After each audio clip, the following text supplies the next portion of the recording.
She put me on speakerphone to announce our divorce. And everyone in the room laughed. Full, sharp, mocking laughter. They thought I'd crack, thought I'd quietly swallow the humiliation like I had so many other things in that marriage. But the second I heard that forced giggling in the background, I realized something. They weren't watching my downfall. They were standing in the blast zone. And they had no idea I was holding the detonator. If you've ever been blindsided, humiliated, or underestimated in your marriage, stay with me. Hit like, subscribe, and drop a comment, because this husband-wife story transformation isn't about revenge. It's about composure. It's about preparation. And it's about what happens when the quiet one stops absorbing the damage. I was halfway through inspecting a busted breaker in a half-finished house when my phone buzzed.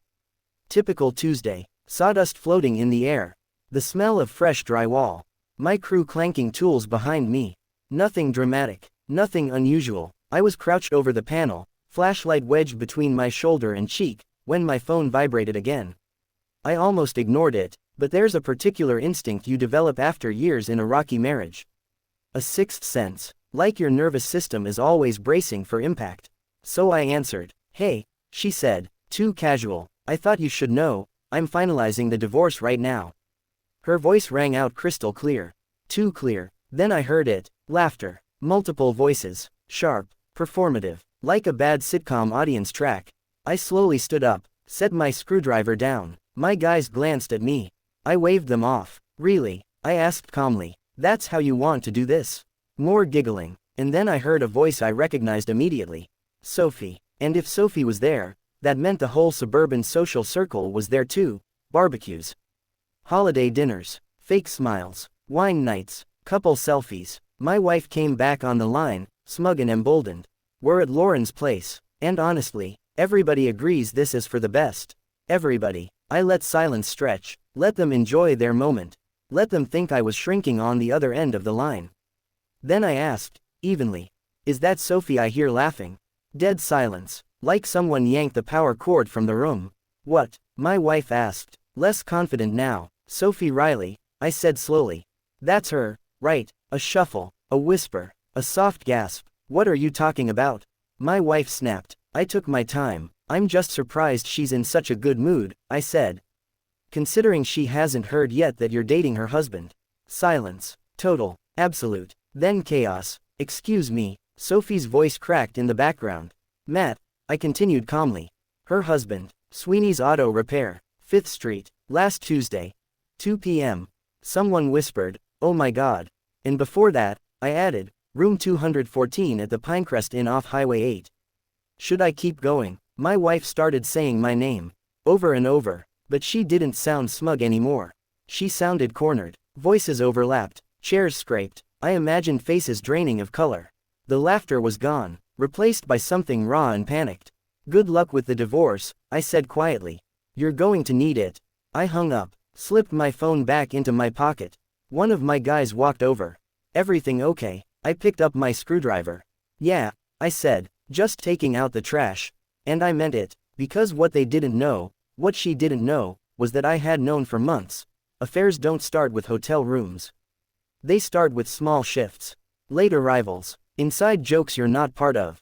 Phone screens tilted away. I'm just tired. You're overthinking. You're insecure. You start doubting yourself. Maybe you are paranoid. Maybe you're projecting. But then patterns emerge. And one night, I followed the pattern.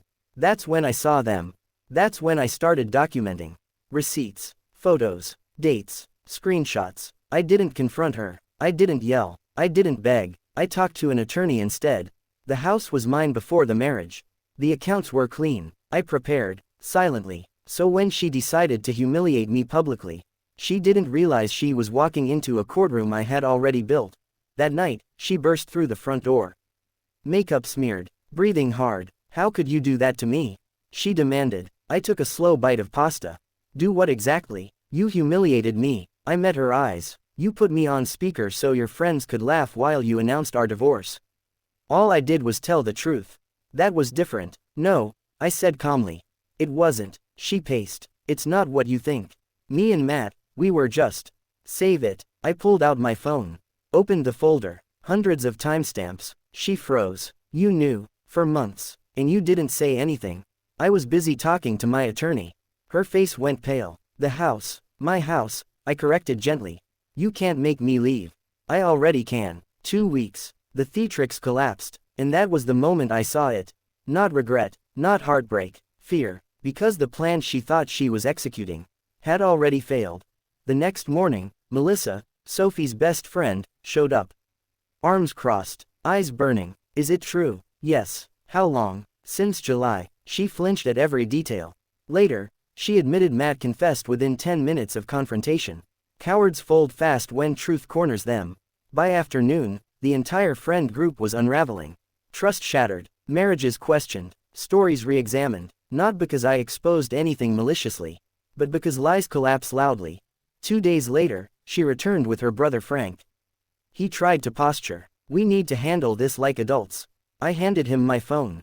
He swiped. Once, twice, 3 times. His expression changed. Why didn't you tell me? He asked her. She stared at the floor. You need to sign the papers, he told her quietly. That was the shift. When even your backup stops backing you up. A week later, she came alone. Small, soft-spoken. I made a mistake. She talked about counseling, rebuilding, second chances. I listened, then asked one question. How long did it take you to rehearse that? Silence. Because this wasn't remorse. It was survival. When she realized reconciliation wouldn't restore her social standing or financial comfort, the softness disappeared. You'll regret this, she said. I won't. The papers were on the counter. She read the terms. You get nothing. You get your belongings and your car, I said. That's it. This is vindictive. No, I said evenly. This is fair. Weeks later, she signed. She moved out, and the house felt honest again. 3 months later, I stood in my backyard. Hayes arguing about seasoning like it was classified information. Cooper bringing better beer than last time. Grayson complaining about his neighbor's fence. Normal, simple, no tension, no performance. My phone buzzed. A text from her. You ruined my life. I deleted it, because I didn't ruin anything. Choices did. Grayson asked, do you regret how it ended?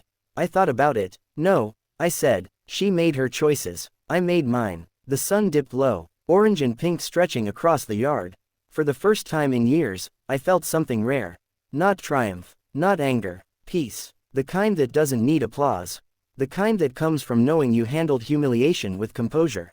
And walked away clean. Marriage isn't about winning. It isn't about humiliation. It isn't about public spectacles. It's about respect. And the moment respect dies, everything else follows. Sometimes the loudest transformation isn't shouting back. It's calmly telling the truth, and letting it do the work for you. If this story resonated with you, hit like and tell me in the comments. What would you have done in that moment on the phone? And subscribe for more powerful husband-wife story transformations, where silence isn't weakness.